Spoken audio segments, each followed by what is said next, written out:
Okay, we're gonna get going. We have a quorum here. Just for your situational awareness, we're gonna hit items 8 and 9. Number 10, I'm postponing until next month. We also we'll be spending time in our work session on both of these items, and then we'll kind of sum it up and firm it up the following month. So we'll be going to item 8, 9, then we'll jump into our committee reports. So, what's that? You're postponing 10? Yes. Okay. Assistant Superintendent Nielsen.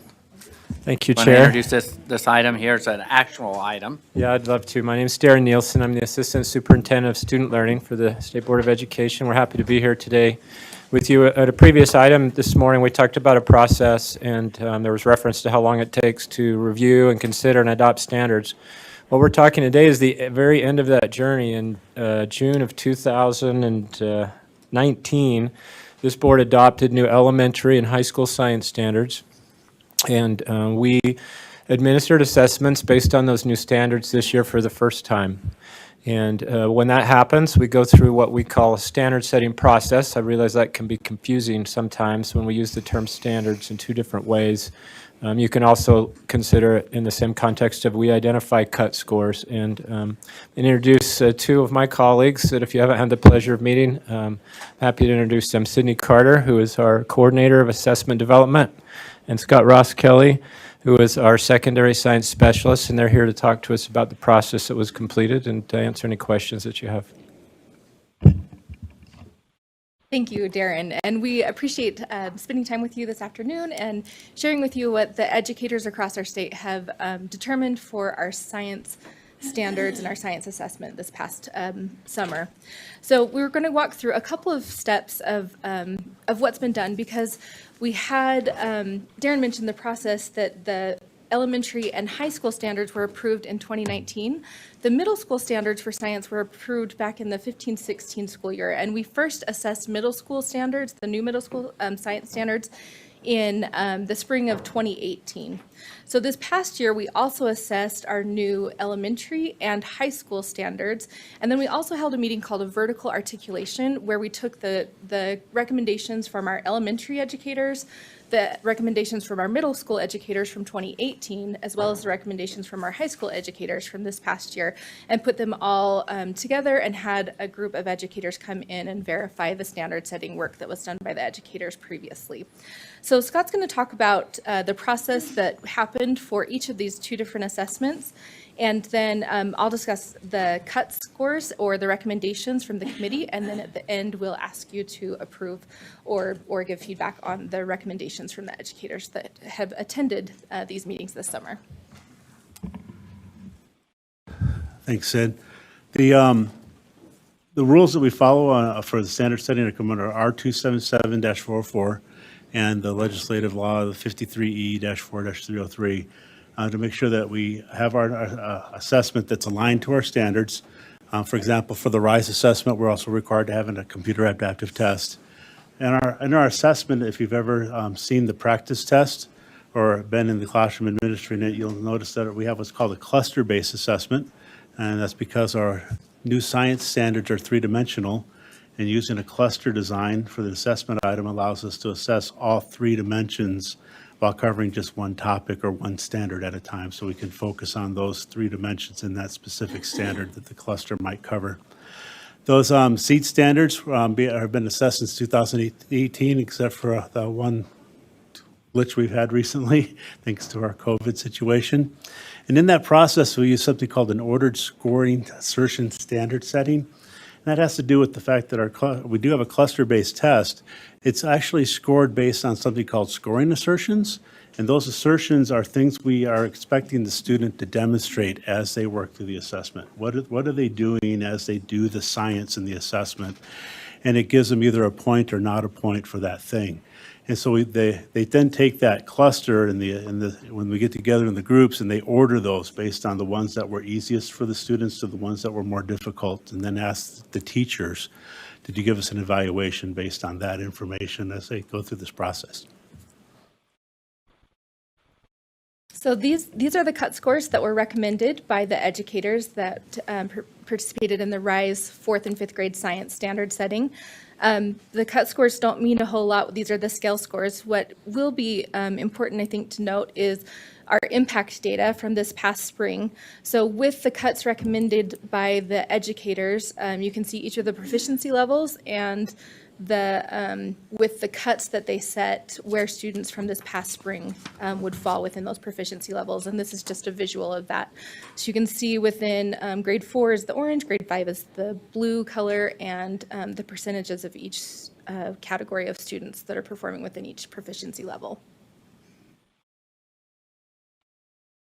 Next, we held the Utah Spire Plus standard setting. Yeah, and this test, of course, is a little different. We still follow Board Rule R277-404, but in the code it's 53E-4-304. And this, out of legislation, came down that we needed to design a test that would be predictive of how students might do on the ACT. And in doing so, we had some things that are different than our RISE assessment. We have a fixed form instead of an adaptive test. It still is cluster-based because, fortunately, the ACT assessment items are also like our clusters in design. And so it was really easy to actually bring in educators to help us make sure they align to our standards, and then mesh our clusters with theirs in building the assessment.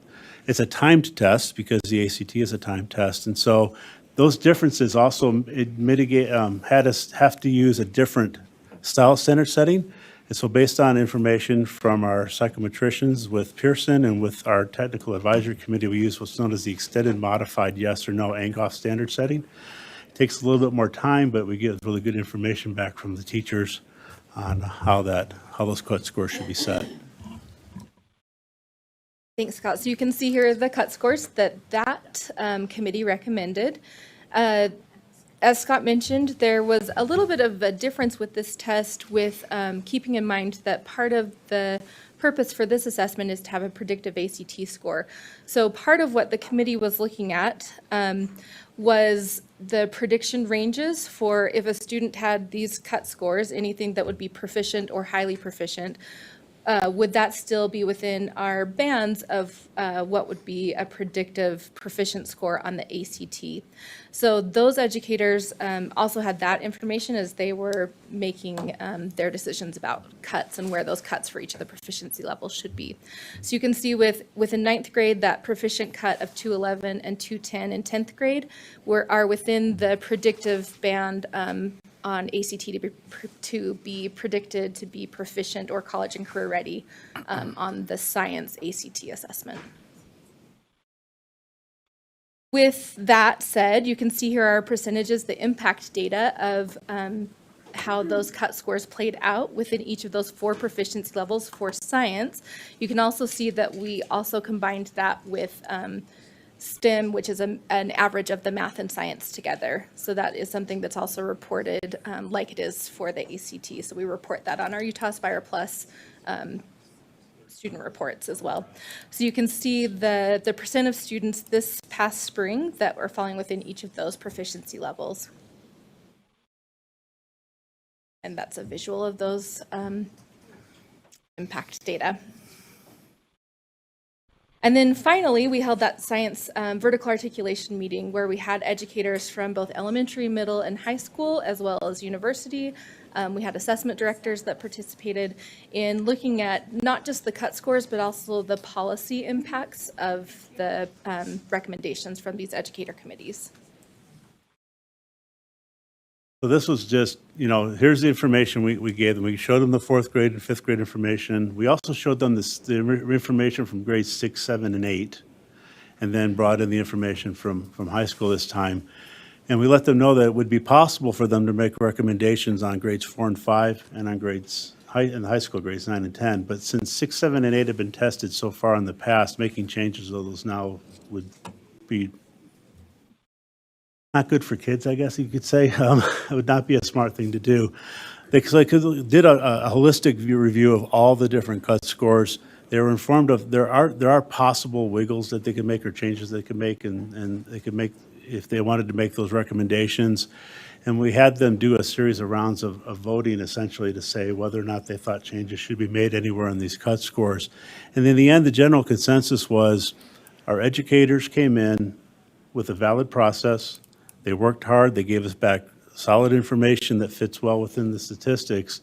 We really don't want to change those. And so that was what most of the feedback was from those groups. And so we then, of course, are bringing this to you guys for your ratification, hopefully.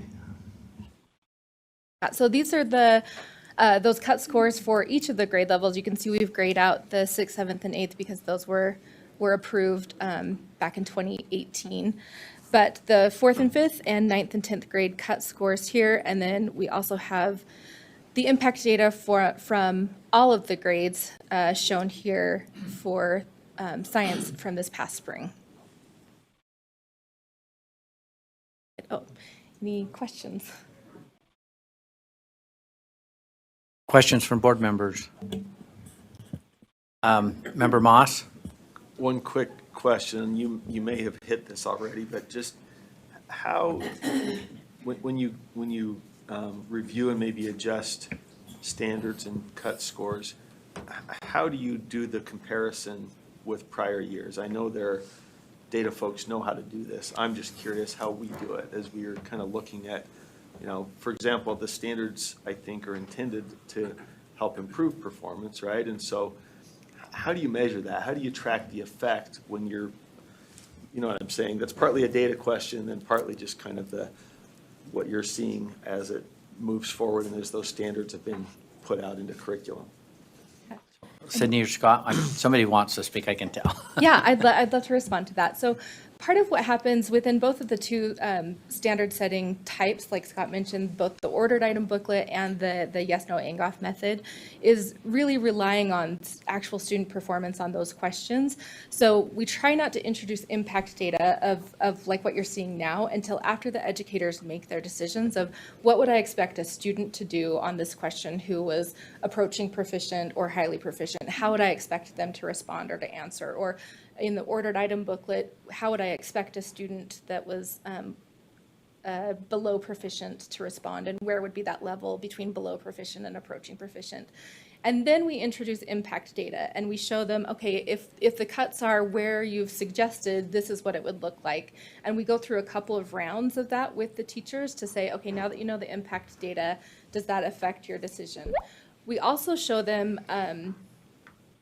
impact data of a couple of other assessments, both previous, how students have performed on science assessments in the past, knowing that these are new standards, it's a new assessment type, so we don't want that to necessarily sway their decisions, but should be part of a smell test of, does this feel similar to what we've seen within students within our state? We also compare other assessment data that we have, like with the NAEP assessment, and can show, okay, typically a fourth grader is performing at this level on NAEP, and does that pass with our recommendation? But the first step is really based off of the educator and their knowledge and understanding of the standards and how students would perform. You have a follow-up? Quick follow-up, that's helpful. Mike? Yeah, it's fascinating how you folks who know how to do this, make all this stuff comparable and adjust it. Are you seeing, just anecdotally or otherwise, I mean, as each of these new sets of standards go into effect, whether it's formal data or just informal observation going through all this process, what are you seeing that's, if anything, has sort of any impact or change out there among our science teachers? I don't know if it's performance yet or just curriculum changes. Or can we Yeah, answer? please. Yeah, I can take that one. This is the first year, and may I say an exceptionally difficult year because of everything that's gone on, of course. With this being a first year, this is really a big learning curve for our teachers, and so what we get is a lot of feedback or questions for us on how could they better teach it. And so I know we coordinate with things like the Utah Science Teacher Association. They put on a conference where they specifically target the science standards and help the teachers come up with better ways to teach it. And I know working with Ricky and Melissa in Teaching and Learning, they've also developed formative assessment tools for the teachers to use inside the classroom, along with the core guides that are available for teachers to use. So there's a lot of tools out there. We're just seeing that beginning of a learning curve right now as the teachers have now started for the first year to teach the new standards. And now as they start to integrate that and modify and change their curriculum, we see that we'll see that growth, I think, going on, which I think we've really seen really well in 6, 7, and 8 because those have been around longer. We've seen a lot of growth in those grades as the new standards came out back in 2015.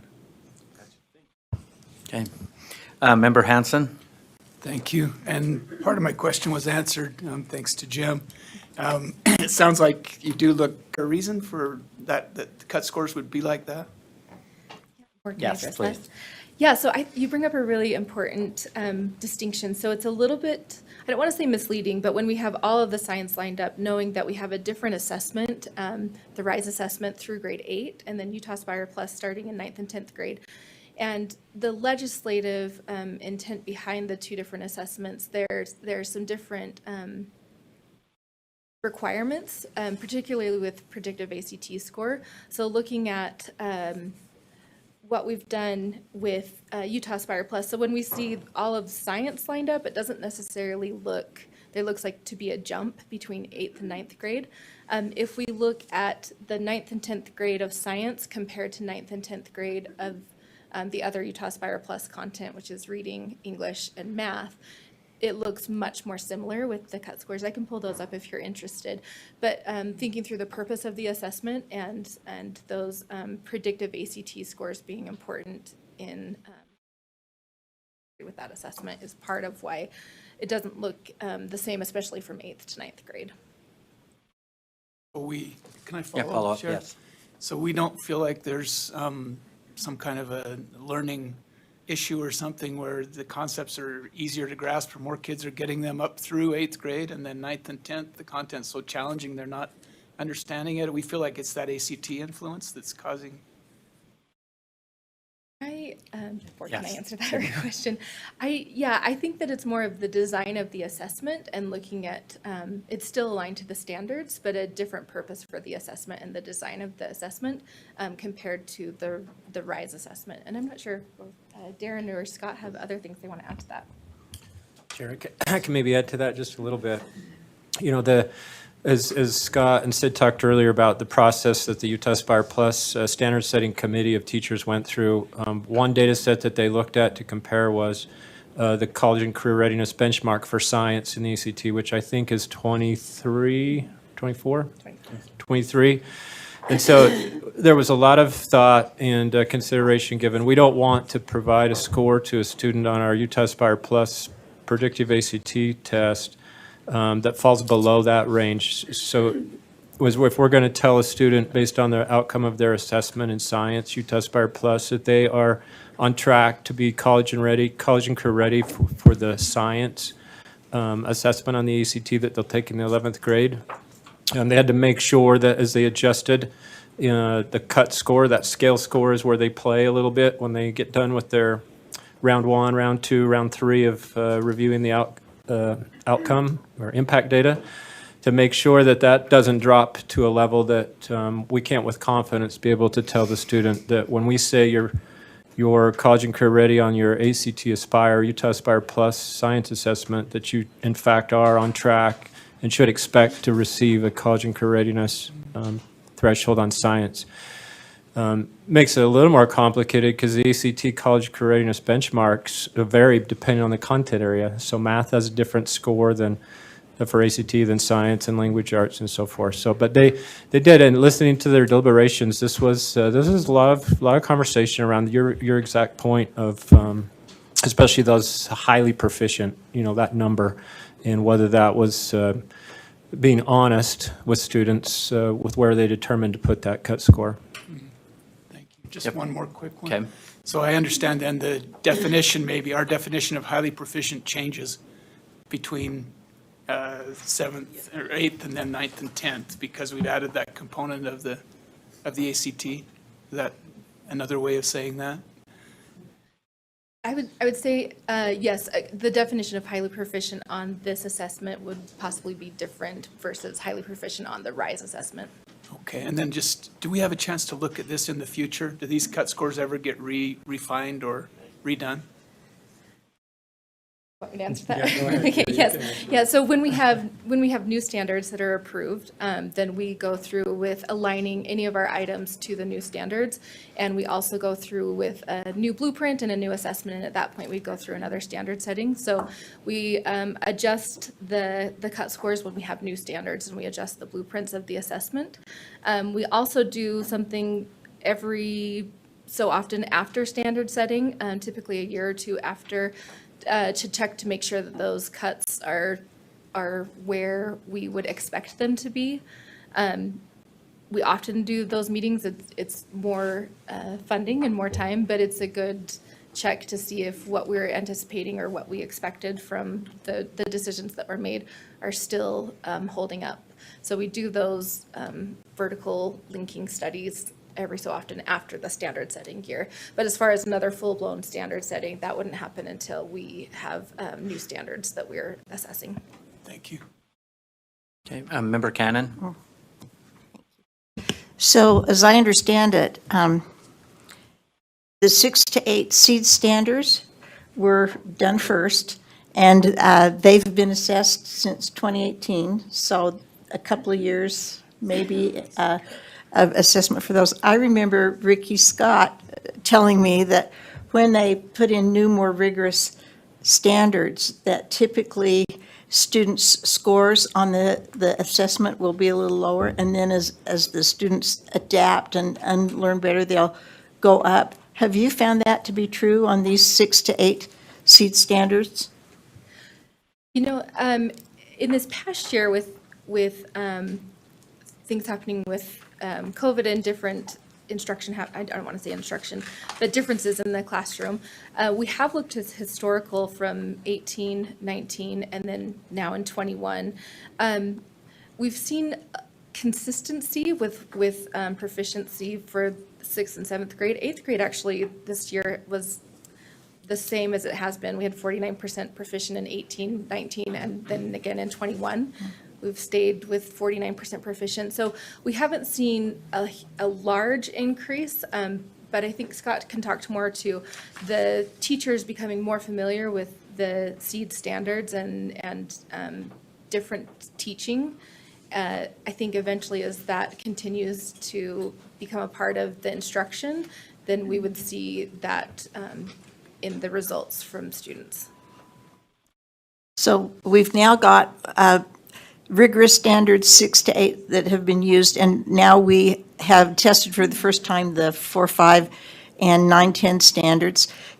The slide 13 really confused me because it shows scores for 4 and 5 in the 500s, 6, 7, and 8 in the 800s, and 9 and 10. And can you explain that slide to me? I was baffled. I'm so sorry. Yes, I'm sorry. Yes, please do. Explain this.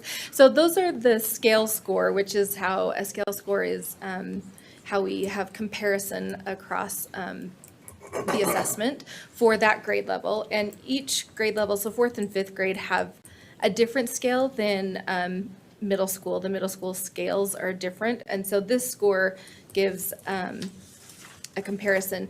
The way that 9th and 10th grade, so how those numbers are quite a bit different, that scaling, when they do those comparison of students that respond to that test, the scale is on a different scale than the RISE scale. So those numbers are different. That's probably more confusing. They're than not. significantly different. Yes, yeah, from 800 to 100. Thank you. I just thought, I'm following along, and I thought, I have no idea what this means. Thank you for the explanation. Member Norton? I'm ready to make a motion if you're ready to take one.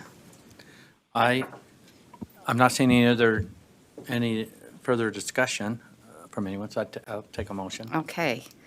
I've got it right here. The board I move that the board approves the recommended proficiency cuts for grades 4, 5, and high school science assessments. Okay, we have a motion. Do we have a second? I'll second that. Okay. Got plenty of second. Do you want to speak to the motion? I do want to speak to that motion. It was very enlightening for me to be able to listen in on these sessions that were held. I happen to be a member of the writing committee of the standards. And so to see it from that point and then go through teaching it and then to see the depth of the level of questioning and analysis of this information was, it really invigorated me and made me happy. I can tell you, I mean, I have been in science and math my whole life, and it was a major change to undergo. So for these kids in 4th and 5th grade, not only was it a major change in their science instruction, they had not been tested the year before, and for 4th and 5th graders, this is the first time they had ever been exposed to science testing. So it was a dramatic change. And I can see teachers now that we're in this second year of instruction, it's better. And I can see that it's going to continue up, and I'm really happy about that. But I cannot overstate how profoundly impactful that was to listen in on that conversation, because they really looked at every single corner with a fine-tooth comb, making this information ready. And so I appreciated it, and I feel very good about where they came up. Okay. Any other discussion to the motion? Member Straight. Yes, I'd just like to say that I appreciate the work that's went into this. Also, I think it's important that we understand that the science testing is different than like English language arts. English language arts, 10th grade, that's a test, whereas in science, once you get into the high school level, is not grade specific. And so, yeah, and there were lots of intervening factors. Also, because it's not grade specific, the science test is the skills of science, not necessarily like you would have a reading test or a English language arts or a math test. So there are some differences, but really for me, especially with where we're at, it's what we see next year that really will start giving us some real direction. I'm not seeing any other questions or discussion, so we're going to prepare to vote here. The motion before the board is that the board approve the recommended proficiency cuts for the grades 4, 5, and high school science assessments. All those in favor say aye. Aye. Those opposed? Motion passes unanimously. Thank you. I just might want to add too that as I, maybe I'm out of order, you can call me and say I'm out of order. I went to some LEAs and said, okay, you guys looking at this? And they said, we're not going to look at it because we know that you've got that process. We look at the people that are engaged on it, and your LEA participation list, you got great people. So I couldn't get any comment of criticism or anything, so thank you for your work. I wasn't looking for one, but I was like, I didn't do all my due diligence digging in. Thank you.